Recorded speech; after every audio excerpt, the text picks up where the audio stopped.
सदाशिवसमारम्भां शङ्कराचार्यमध्यमाम् अस्मदाचार्यपर्यन्तां वन्दे गुरुपरम्परां नारायणं नमस्कृत्य नरं चैव नरोत्तमं देवीं सरस्वतीं व्यासं ततो जयमुदीरयेत् शुक्लां भरधरं विष्णुं शशिवर्णं चतुर्भुजं प्रसन्नवदनं ध्यायेत् सर्वविघ्नोपशान्तये।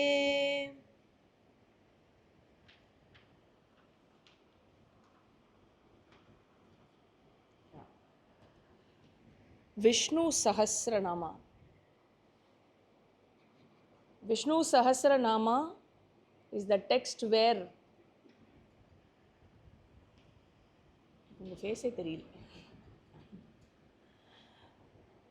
where 1000 namas of Bhagavan are enumerated, and most of these namas are from Shruti, are from the Veda, Upanishad, and many other namas are from the Purana. A study of these namas will clearly reveal the fact that there is nothing else other than Ishvara. What is Ishvara alone. And every aspect of this creation, every glory of this creation is beautifully brought out in these namas, because every aspect and every glory, every beauty being his own glory and beauty. Vishnu Sahasranama, there are two benefits to Vishnu Sahasranama apart from other benefits which we will see as part of the Palashruti to Vishnu Sahasranama. One is a person who has not studied Prasthanatraya will be encouraged to study Prasthanatraya, having heard the explanation of the namas of Vishnu Sahasranama. And those who have already started studying Prasthanatraya, this exercise of studying the namas of Vishnu Sahasranama will be a very good exercise to help in assimilation of the knowledge one has gathered through the study of Upanishad and Gita. We have completed up to the 34th shloka, which completed the 317th nama in the previous class, and we are meeting after a week's gap. So we will move on with the 35th shloka. Please repeat once after me. Achyutah pratitah pranaha pranado vasavanujaha apannidiradishtanam apramattah pratishtitah. This 35th shloka consists of totally 9 namas. So we completed the 317th nama with the 34th verse.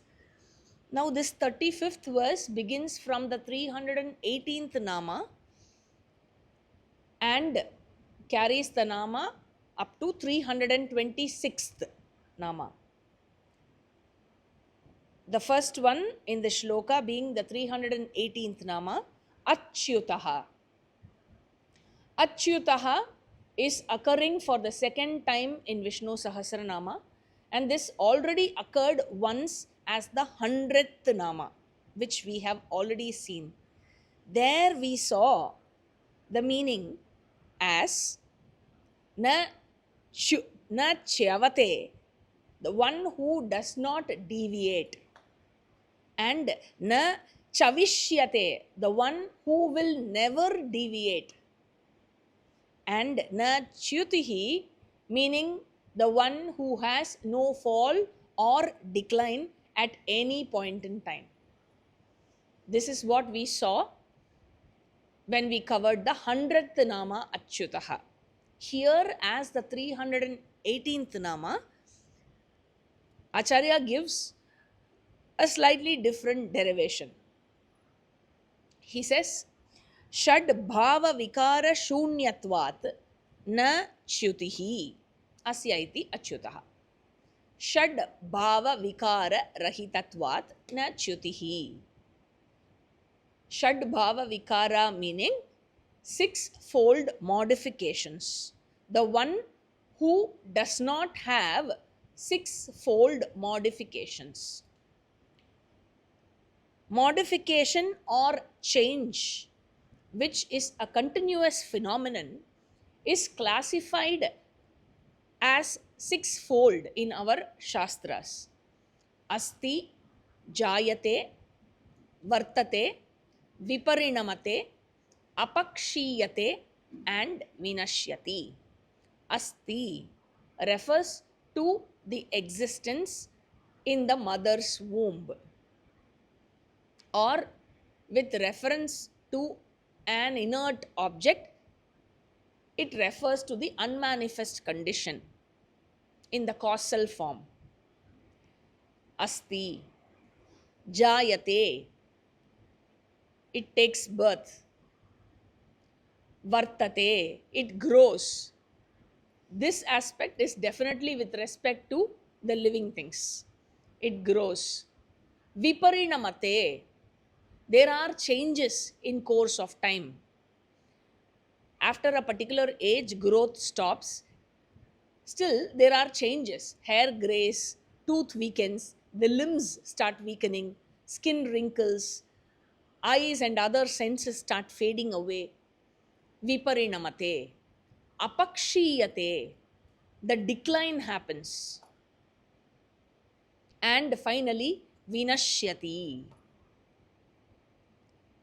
Vinashyati is not the end, but it is a cycle, because this is 6 modification cycle, and Vinashyati is the stage that leads to the unmanifest condition again, and then manifestation happens over again.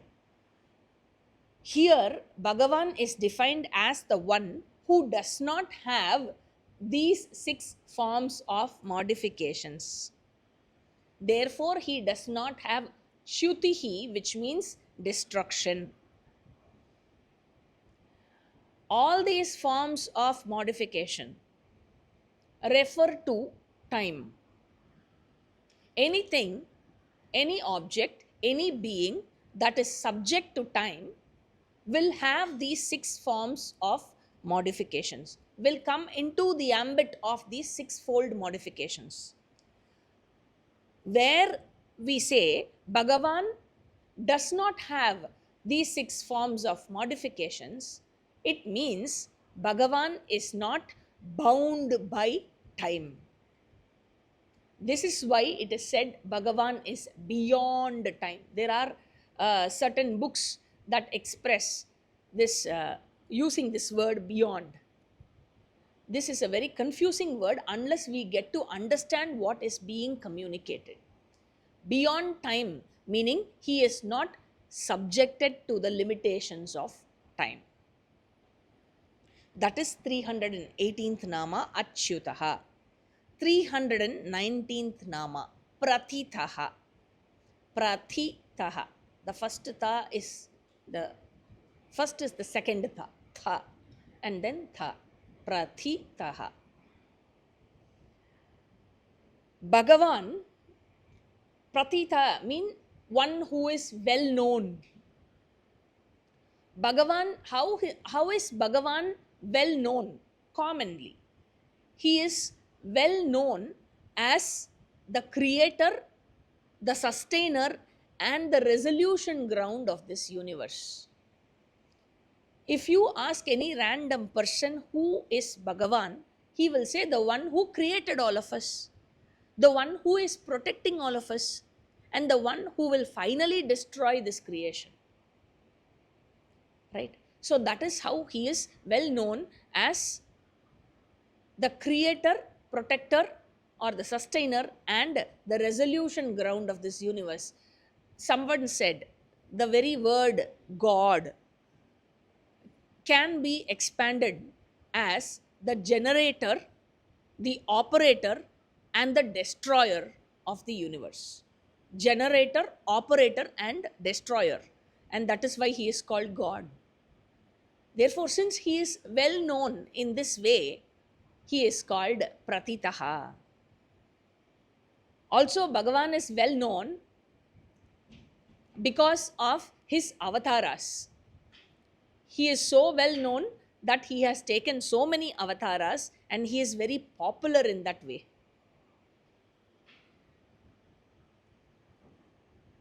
That is the 319th Nama, Pratitaha. Now 320, Pranaha. Pranaha occurs totally for 3 times in Vishnu Sahasranama. It already occurred as the 66th Nama. As the meaning for the 66th Nama, we already saw this. We saw that he is the very faculty of breathe. He manifests as the very prana in the individual body, in every individual's body. Individual meaning Vyashti prana. He is the one who manifests as the very breathing system in me, in every individual, in every jiva, not merely human beings, but every being that breathes. That is why they are called being, right? Because they breathe. And because of which each and every being is alive. So in 66, we saw that he is the one who manifests in the individual shariram as the prana. Here, Acharya says, as the 320th Nama, Acharya says, Sutratmana prajaha pranayatiti pranaha.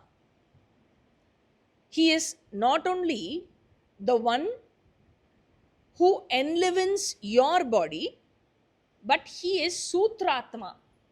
Sutratma meaning he is the one who enlivens every body. The collective prana shakti, the samashti prana, otherwise technically called in our scriptures as Hiranyagarbha Tattva. He is the one who enlivens all beings, every tree, ant, and even the mosquitoes and bees that fly. Just everything, every living being around you, the life principle that enlivens every being is Bhagavan, Pranaha. He is called Sutratma because Sutra literally means thread. A thread is called Sutra. And Bhagavan is the invisible thread. The prana that is in and through every living being and enabling life in every being. That is Pranaha as the 320th Nama. We will see Pranaha for one more time with a different meaning as the 407th Nama. As we saw that it occurs 3 times as the 66th Nama, as the 320th Nama, and 407th Nama. That we will see later. Next, 321, Pranadaha. This Nama also occurs for 3 times in Vishnu Sahasranama. Sorry, 4 times this comes in Vishnu Sahasranama. This we already saw as the 65th Nama. Here we are seeing as the 321st Nama. We will see for 2 more times, 408 and 956. When we saw the 65th Nama, we saw that Bhagavan is called Pranadaha because he is the giver of prana. He is the one who gives prana. Pranan dadati. He is the very prana and he is also the giver of prana. The previous Nama, he is the very prana. And here he is the giver of prana. Pranan dadati. Pranan dadati. And the other meaning that Acharya had given in 65 was Pranan Dhyati or Khandayati, the one who cuts the prana at the appropriate time for every being, right? He is the one who cuts the power connection when the time is up. And then we also saw that he is Pranadaha in 65. Okay, I'm just recapping what we saw in 65 here. The third reason why he is called Pranadaha was because Pranan Dayati, meaning he is the one who purifies every organ and who energizes every organ. He brightens, he makes them active, every organ of the body. So these are the reasons why he is called Pranadaha in 65. Here, Acharya gives a slightly different meaning. He says, Suranam Asuranancha yata sankyam pranam balam dadati pranadaha. He says, he is the one who energizes all the devatas and the asuras. When there has always been a fight between devata and asuras, and Bhagavan is the one who provides energy to both. Bhagavan is the one who is the source of energy and the bhala of both the asura and the devata.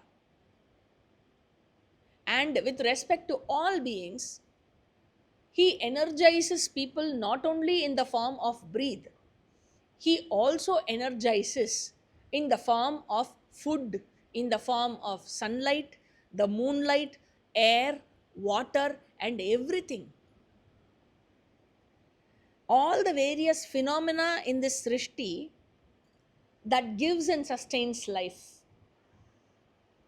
He energizes every being through all of them as all of them, and therefore he is called Pranadaha.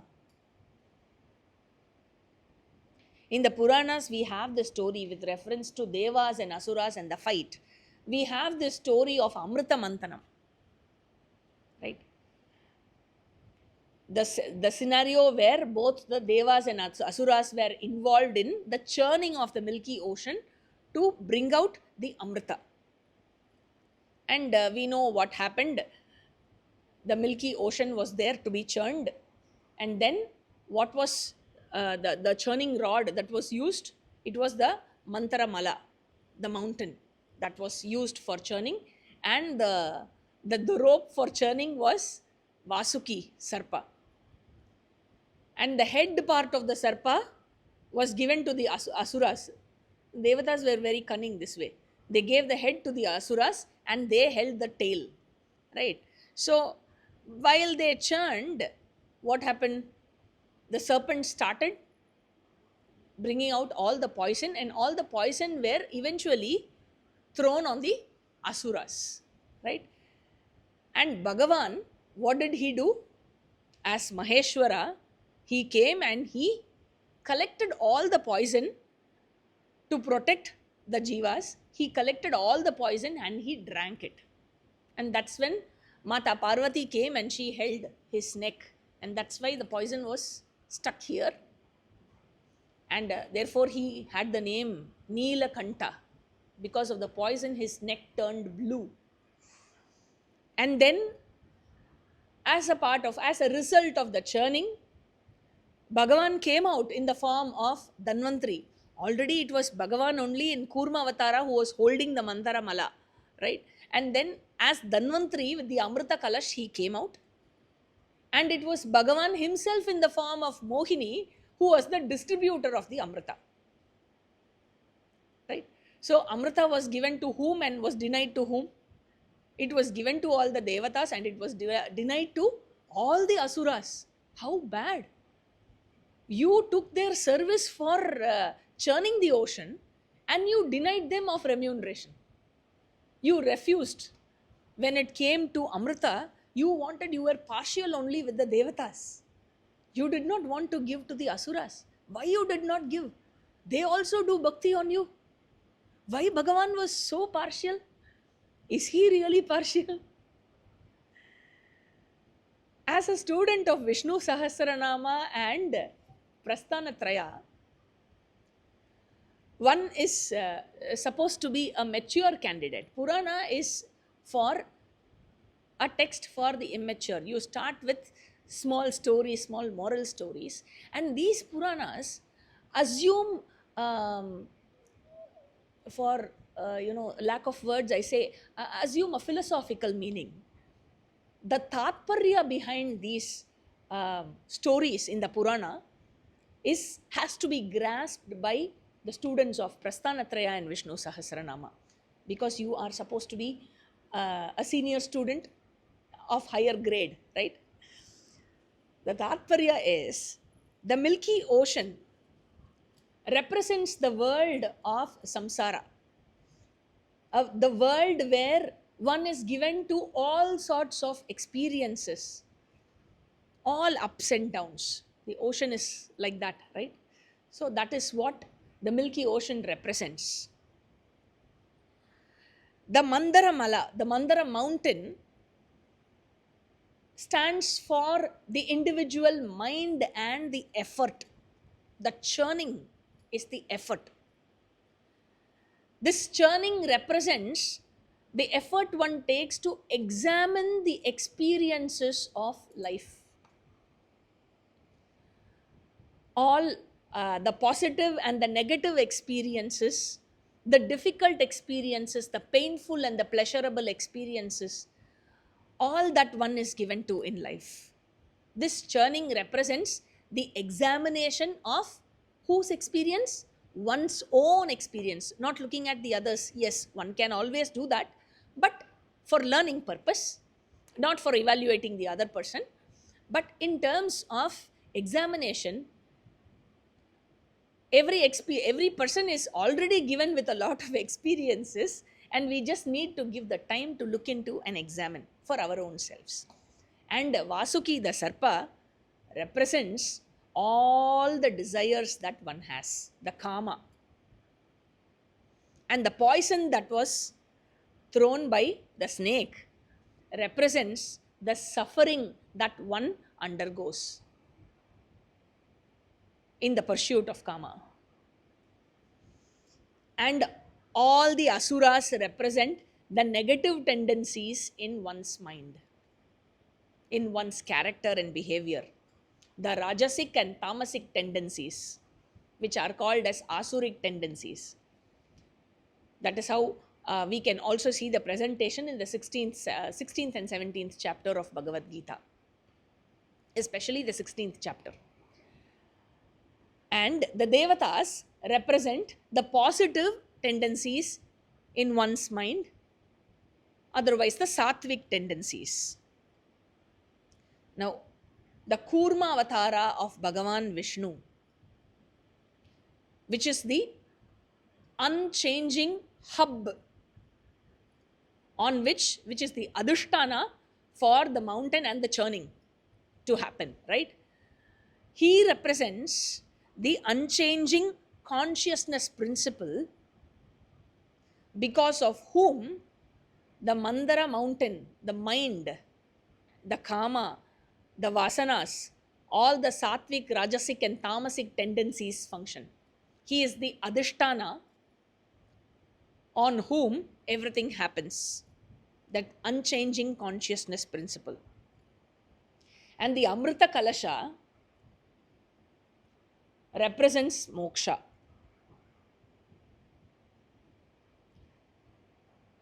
Bhagavan Shiva, who came out to protect the asuras.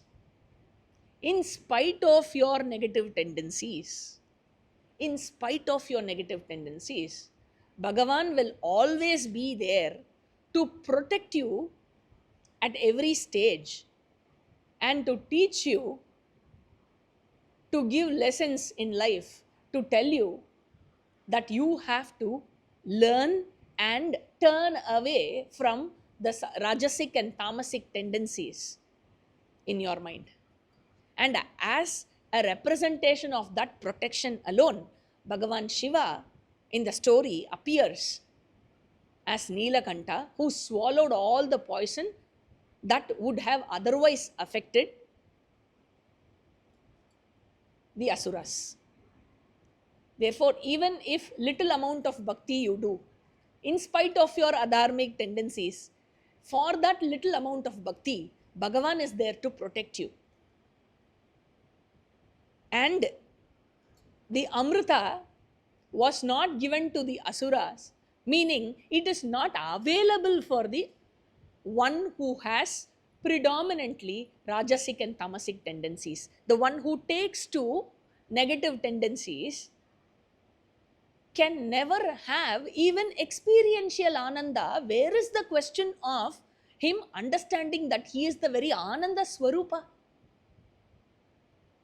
With so many negative tendencies in the mind, being a selfish person, being a person who is given to his own kama and krodha.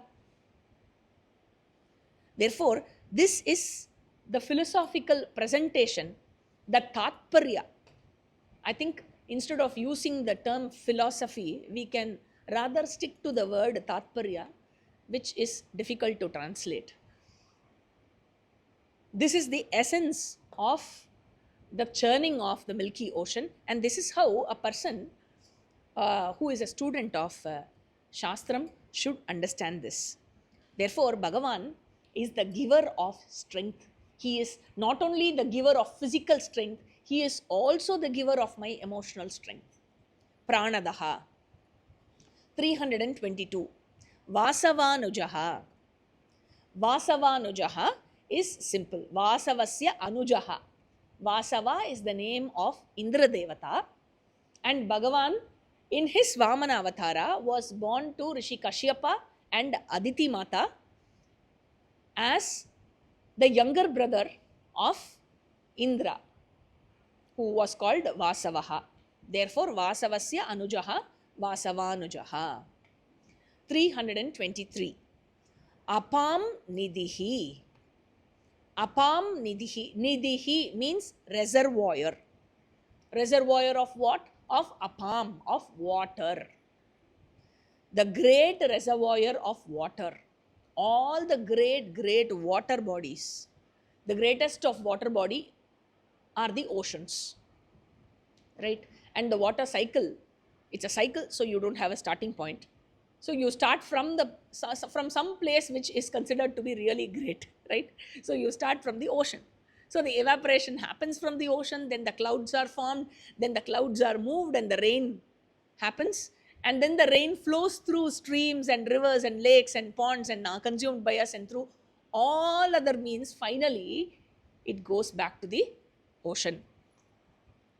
So this ocean is a never depleting reservoir. The ocean will never get empty. It is always full. It is always full. That is why oceans are generally given as example even in the Shastram with reference to the Jnana Nishta. When you say Apuryamanam Achala Pratishtam, there also Bhagavan Krishna refers to the ocean which is always full. Therefore, Bhagavan is the reservoir of water. Even in the 10th chapter of Bhagavad Gita, Bhagavan says, Sarasamasmi Sagaraha. Of all the reservoirs of water, I am the ocean. That is 323, Apam Nidhihi. 324, Adhishthanam. Adhishthanam. Adhishthanam is Napumsakalingaha, and we saw in one of the introductory classes of Vishnu Sahasranama that where The nama is in Napumsaka, it refers to Param Brahma. You can connect it here, Adhishthanam, the truth of everything. Science has always been struggling to understand, to discover the truth, that one thing which is the truth of the entire universe. They call it TOE, theory of everything. And they are stuck with this for quite some time, and they will no doubt remain stuck here because they are trying to discover something which is not available to the field of science. The field in which science operates is pratyaksha. Pratyaksha meaning that which is available to the five senses. And the adhishthanam, the cause, the truth of the entire universe, is not a subject matter of sense organs. Therefore, not being available to pratyaksham, Bhagavan is certainly not available to any other form such as inference, postulation, or any other means which are based out of pratyaksham. Right? When pratyaksham itself cannot function, where to talk of the other means which are dependent on pratyaksham? This is why, then what is the way of knowing Bhagavan? The only way of knowing the truth of the universe is through Shastram, is through Veda. And that is why Veda is called as Veda. The definition of Veda is Pratyakshena numitya va yastupayo na vidyate yenam vidanti vedena tasmat vedasya vedata. Where Pratyaksha and its children, inference or postulation, all these sources of knowledge fail to give you the right knowledge. Yastu upayaha na vidyate. Where these sources of knowledge are not fruitful in giving you the knowledge, yenam vidanti vedena tasmat vedasya vedata.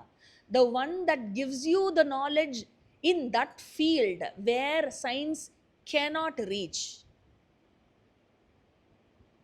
because it gives you the knowledge, because it is a book of knowledge, it is called Veda, because Veda means knowledge, to know. Veda as a verb means to know. Here, Acharya says, Aditishtanti bhutani upadana karanatvena brahma iti adhishthanam. This is the meaning he gives for the nama Adhishthanam. Brahman, as the very material cause of this universe, is the truth of the universe. Just like how the truth of all the earthenware is the clay. Just like how the truth of all the jewelry is gold. In our culture, we have known only of gold jewelry. Okay, that's why in our Shastram, whenever the jewelry example is taken, the Adhishthanam is always gold. We don't even think of imitation jewelry because that was never known to us. The very currency was gold. Why would we buy imitation jewelry paying gold? Right? So that was how our culture was. So here, Bhagavan, being the very material cause of the entire Jagat, the very substratum, the very Adhishthanam, the very truth of everything in this Jagat. Now, it is easy to understand when we say that gold is the Adhishthanam for all the jewelry. It is very easy, right? For the necklace, for the chain, for the earring, for the bangles, for the anklet, or whatever jewelry name you take, when we say the material cause of all these is gold, And all these look different as they are nama rupa superimposed on the material. Right? It is very easy to understand when we give the example of either clay or the gold, or even water, when we refer to water as wave and the lather, the bubble and everything else, right? So it is very easy to understand that the substratum of these nama rupas is one. Now, when we come to the Jagat, what is that one substance which is the material of all the Nama Rupas in this Jagat? What is that one substance? Shastram says it is the existence principle. When you take every substance around you, you have the mic, you have the book, you have a clip, you have a camera, a laptop, a fan, just every substance around you. And Shastram says the material cause of all these is one, which is Ishvara or Brahman. What is that? It is the very existence principle. You say mic is, clip is, book is, fan is, the body is, the isness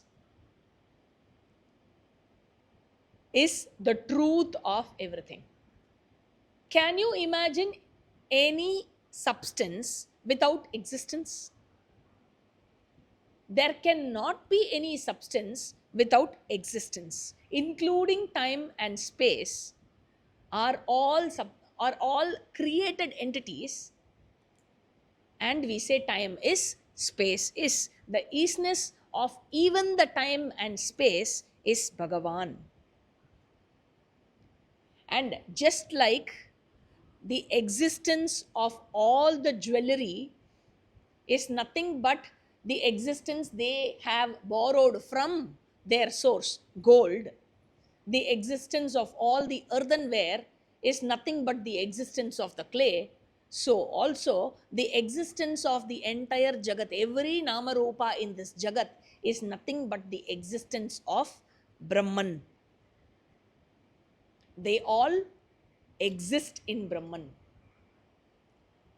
This is why in the 9th chapter, Bhagavan Krishna says, Matsthani sarva bhutani. They all exist in me. I am the one who lends my existence to every Nama Rupa. Right? Just like how the clay lends its existence to the pot. Bhagavan lends his existence to all the Nama Rupas in this Jagat. As the Upadana Karana, therefore, he is the Adhishtanam of this Jagat.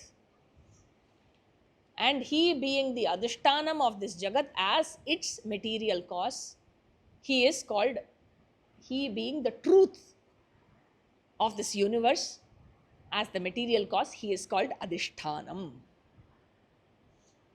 325th Nama, Apramattaha. Apramattaha, the one who is never different, the one who is never forgetful, the one who is never lazy, the one who never has a tendency to postpone when it comes to giving karma pala to the doers of the actions. He does not delay in his duty at all in giving the karma pala to the jiva. He gives the karma pala in the appropriate time. When you touch the electricity, you happen to touch, say there is a short circuit and you touch it. How quickly are you given the pala for touching the electricity? It is instant. The moment you touch fire, how long does it take for you to feel the heat? It is instant. Even before you recognize the heat, you have a reflex where you quickly pull your finger out, right? Bhagavan gives the karma pala. He does not delay in giving the pala for every karma. What about the doers of wrong things? Bhagavan, does he really give the karma pala so quickly? Yes, he does. He gives them in the appropriate time. No, they seem to be happy and very rich and enjoying all the, all the comforts in life. Remember that he is the giver of karma pala, meaning giver of both the punya pala and papa pala. So he knows who has done which karma, being punya and papa. He knows which karma pala has to be fructified when. So that is his department, and let us not inquire too much into it and start evaluating him and judging whether his actions are right or wrong. He is apramattaha. He doesn't forget. It is only we who say, oh yeah, I forgot to, I wanted to give you. And there are people with these kind of tendencies, delaying in giving remuneration to workers, delay in paying the watchman, delay in paying the maids, delay in paying the employees. These are all very, very bad tendencies. Bhagavan is the one who never delays in giving you both the Drishtapala and the Adrishtapala. He gives it to the appropriate person at the appropriate time without any delay, and he never misses, or he is never partial towards anybody. Apramattaha. Next, 326th Nama, Pratishtitaha. Pratishtitaha. Acharya says, Swe Mahimni Stitaha Pratishtitaha. All have their Pratishta in Bhagavan. Pratishta meaning all are established. They are all supported by Bhagavan. The ultimate support of the entire Jagat is Bhagavan. And what is the support for Bhagavan? Don't tell me it is Adishesha. Okay. That Adishesha, who seemingly supports Bhagavan, is indeed supported by Bhagavan. Bhagavan is the one who has got no support. No support meaning he does not require anything to support him. He is supported by on his own. Swe Mahimni, he is established in his own glory. This is a beautiful discussion for the Vedanta students. This is a very beautiful discussion which occurs in the 7th chapter of Chandogya Upanishad, Bhuma Vidya, where Maharishi Narada questions Maharishi, his guru, Maharishi Sanat Kumara. He asks, Narada asks Sanat Kumara, where is Brahman or Bhuma supported? And the answer that Sanat Kumara will give there is Swe Mahimni. And Bhagavad Pada very aptly draws it from Chandogya Upanishad to give the meaning here, to draw the meaning here for the Nama Pratishtitaha. That completes the 35th shloka. We will move on to the 36th shloka. Please repeat once after me. Skanda skandadaro duryo. Was the Shruti too high? Skanda skandadaro duryo. Varadho vayuvahanaha. Vasudevo brihadbhanuhu. Adidevah Purandaraha. This 36th shloka also contains 9 namas beginning from 327 to 335. 327 is Skandaha. Skandaha, Adi Shankaracharya gives 2 meanings here. The first one is Amrita Rupena Ananda Rupena Skandati. Amrita Rupena Skandati, meaning Ananda Rupena Skandati. He flows in the heart of every one of us as the Ananda, as the happiness. Therefore, he is called Skandaha. The second meaning he gives is Skandati Shoshayati Vayu Rupenava. Skandati also means first meaning for Skandati is the one who flows. As what? As Amrita Rupena. That was the first meaning. So Skanda there takes the meaning to flow. He flows as happiness in the heart of everyone.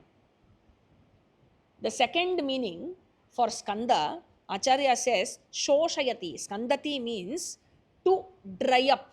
Shoshayati. He is the one who dries up everything in the form of the air. Remember, it is the air that dries up things. It is not the heat that dries up. We have a wrong idea that it is, when it is hot, it will dry up. No, it is the air that dries up. So, who is the one who dries up as the air? It is Bhagavan. If your clothes are drying here, be thankful, because it is Bhagavan who is doing the job of drying your wet clothes. Okay, if you go to a place, our Guruji took us to a camp, to a place which lies in the border of Maharashtra and Karnataka. The place is called Amboli, which is on top of the Western Ghats, on a mountain top. You will be in between the clouds. Okay, and it is that place in India which is the second highest after Chirapunji for rainfall. So the weather keeps changing every hour. It will be sunny, suddenly it will start raining, it will be cloudy, it will be dull, it will be cold. It changes every hour. And that is the place where we realized that, the towel that you use in the morning for wiping after bath, it doesn't dry up even for the next day morning.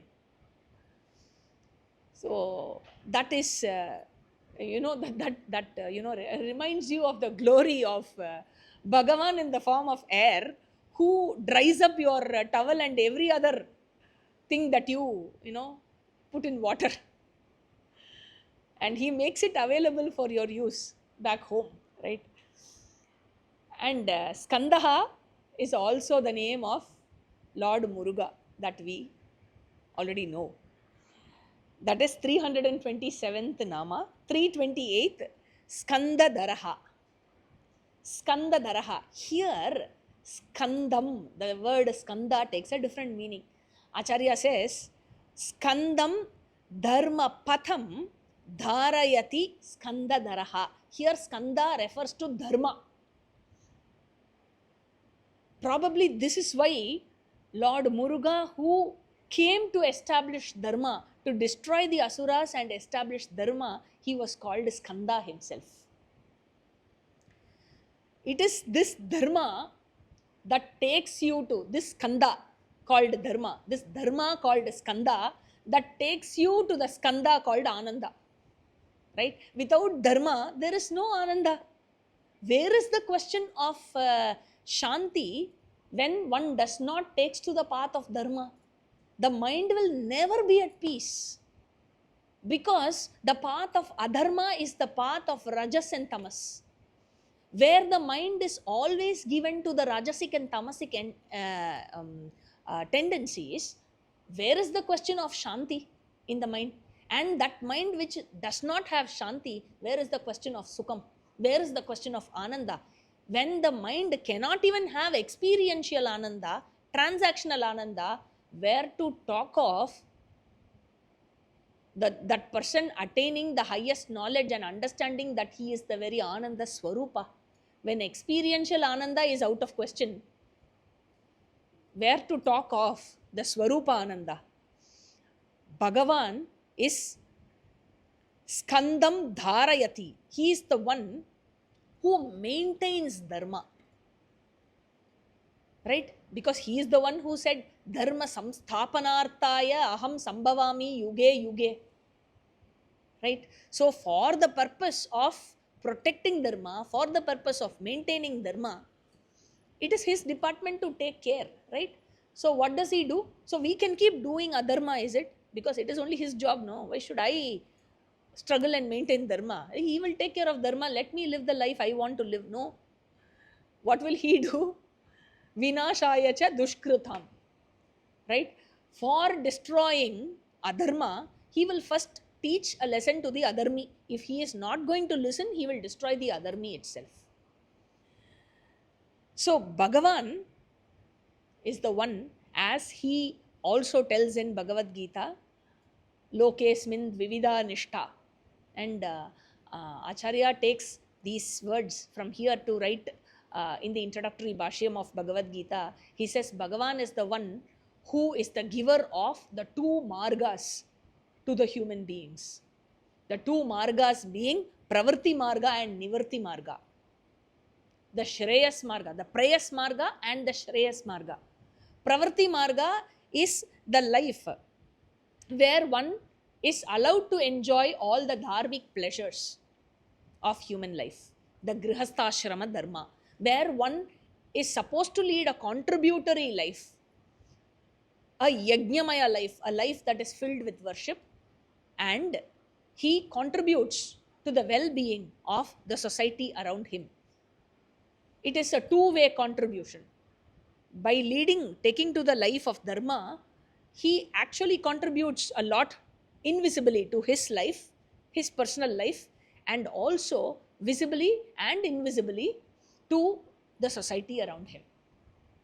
So that is Pravrti Marga, which is predominantly the structure of Grihasthashrama Dharma. Grihasthashrama is designed for Pravrti Marga, and later, where one enjoys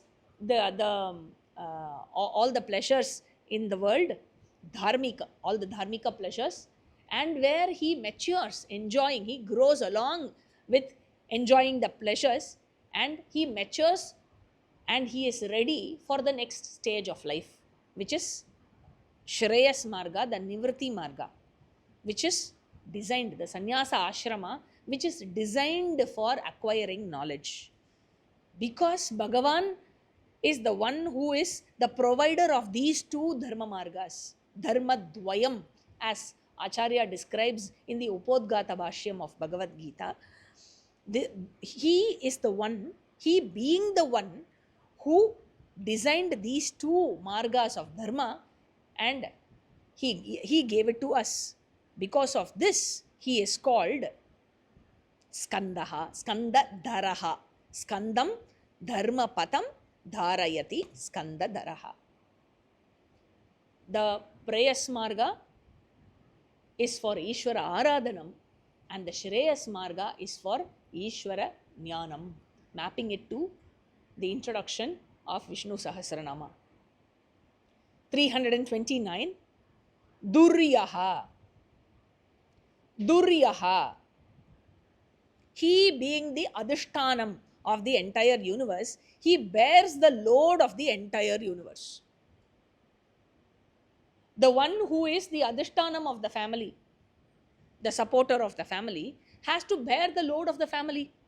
All the family expenses, the needs of everybody in the family, right? What has to be done to everybody, to the elders in the family and to the children in the family. If only one person is the breadwinner, he bears the load of the entire family. Now Bhagavan is the breadwinner for the entire universe, right? So he has to bear the load of the entire universe, meaning the responsibility of running this universe is on his shoulders, right? Therefore, just like every unnecessary expense that you do as a child or as a member of the family the pressure falls on the father, who is the earning member of the family, right? Similarly, every punya papa that you commit, every punya papa, every good deed and bad deed that you commit, the punya papa of every jiva is thrown on Ishvara. And what does he do with all this punya papa? Bhagavan. He collects all of them, and it is his responsibility to create the Srishti. The next Srishti is created based on the punya papa of jivas. The lokas are created. Shastram says, how did the creation happen? What is the logic for creating the world this way? If that is the question, why are some people born here? Why are some people born in the US? Why are some people born in Devaloka? Why some as asuras? Why some with good tendencies? Why some with bad tendencies? Why? If all these questions are there, the answer is the logic or the rule Bhagavan uses for creating a srishti is not according to his whims and fancies, but according to the punya, papa, and the kama of every jiva. So Bhagavan also does not have any freedom or independence in making the srishti according to his wish, right? So all the ragadvesha and all the kama krodha that every individual bears in mind is ultimately thrown on him. And he being the adhisthana of the entire universe, he bears the load of all the jivas and takes the responsibility for running this srishti. Therefore, he is called Duryaha. 330th Nama, Varadaha. Varadaha, meaning he is the giver of boon. He fulfills all the desire of everybody. Where the desire is dharmic and you are entitled to it, Bhagavan definitely fulfills it. He fulfills it by giving you the object of the desire, the object of the boon that you ask for. Therefore, he is Varadaha, because that is Vara, the one who gives it. Varadaha. Sometimes Bhagavan is so compassionate that he gives the boon to his devotees even at his own peril, even at his own risk. He doesn't mind that. As long as your tapas and your prayer, you are entitled to it, and he has to give you, he is compelled to give you actually. He doesn't have a choice to refrain according to his ragadvesha. There is nothing like that for him. There is this story of Bhasmasura who did tapas on Maheshwara, and when Lord Shiva appeared in front of him, he is forced to appear, right? So, because he did tapas, Lord Shiva does not have a choice. He is forced to appear. He cannot say, no, I'm busy, but let's see next time. No, that is not there. That choice is not there for Ishvara. We think being Ishvara is very nice and being Jiva is only a struggle. Being Ishvara is all the more struggle. So he had to appear in front of Bhasmasura, and being Ishvara, he already knows what this fellow is going to ask. Still, no, Bhagavan has to keep a very poised face, and he has to listen to this fellow. And he asked him, what do you want? And what did he ask? Amritatva. And what Bhagavan can say? My son, I cannot give you that. Right? It is something that you have to go to a guru, sit, slog for years and study. Right? And examine your life, learn from that, qualify yourself and enable yourself to be a good receptacle for the knowledge. So ask for something else that I can give you. Ask for something that I have so that I can give you. He said, then bless me with a power where I put my hand on somebody's head. That person will burn instantly and turn into ashes. No, Bhagavan is forced to give this. He cannot say no. So he said, Tathastu. And now this fellow, he was so cunning that he had all the wherewithal, the audacity to ask Maheshwara a question. He said, now how do I know that you have that? That's all you have given. That's all. And I don't feel anything, any electricity or power that, getting into me, that I have got this power now. How do I confirm that I have this power? And he was looking for somebody around. Now he was in a deserted place doing tapas where no people will disturb him. So he couldn't find anybody around. The only one around him was Maheshwara himself. So he said, come here, I will put my hand on you and let me test whether this boon is working. Look at that. Maheshwara said, all right, go ahead and try. So this fellow was running to reach Maheshwara, to put his hand on Maheshwara to test. And he was tired, he could never reach him. He was right here in front of him, but he could never reach him at all. He was running, but he could never reach him. He was always at a distance of 5 feet. He could never reach him. And he was tired and he fell, he sat down tired. And that is when, there is always an agreement between Shiva and Vishnu. Okay, we will complete with this story today. So there is always an agreement between Shiva and Vishnu. Whenever Vishnu gives a vara to somebody, it is Shiva who has to run and protect. And whenever Shiva gives a vara like this to somebody, it is always Vishnu who has to protect.